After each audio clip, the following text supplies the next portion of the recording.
পয়সাকে আকর্ষণ করার জন্য কোন রাশির ব্যক্তিরা কি কাজ করবেন? তো প্রথমেই বলবো মেষ রাশির ব্যক্তিদের কথা। যাদের রাশি মেষ, সেই সমস্ত ব্যক্তিরা আপনারা আপনাদের পকেটে একটা লবঙ্গ অবশ্যই রাখুন। মিথুন রাশির ব্যক্তিরা আপনারা আপনাদের পকেটে একটা এলাচ রাখা শুরু করুন।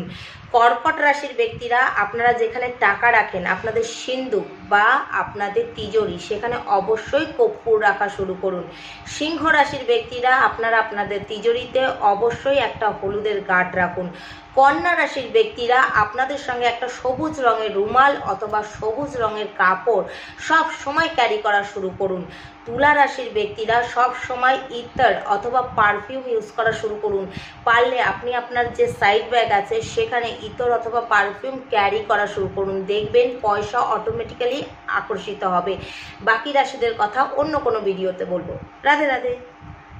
পয়সাকে আকর্ষণ করার জন্য কোন রাশির ব্যক্তিরা কি কাজ করবেন? তো প্রথমেই বলবো মেষ রাশির ব্যক্তিদের কথা। যাদের রাশি মেষ, সেই সমস্ত ব্যক্তিরা আপনারা আপনাদের পকেটে একটা লবঙ্গ অবশ্যই রাখুন। মিথুন রাশির ব্যক্তিরা আপনারা আপনাদের পকেটে একটা এলাচ রাখা শুরু করুন। কর্কট রাশির ব্যক্তিরা আপনারা যেখানে টাকা রাখেন, আপনাদের সিন্দুক বা আপনাদের তিজোরি, সেখানে অবশ্যই কর্পূর রাখা শুরু করুন।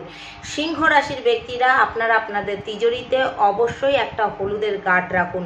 কন্যা রাশির ব্যক্তিরা আপনাদের সঙ্গে একটা সবুজ রঙের রুমাল অথবা সবুজ রঙের কাপড় সব সময় ক্যারি করা শুরু করুন।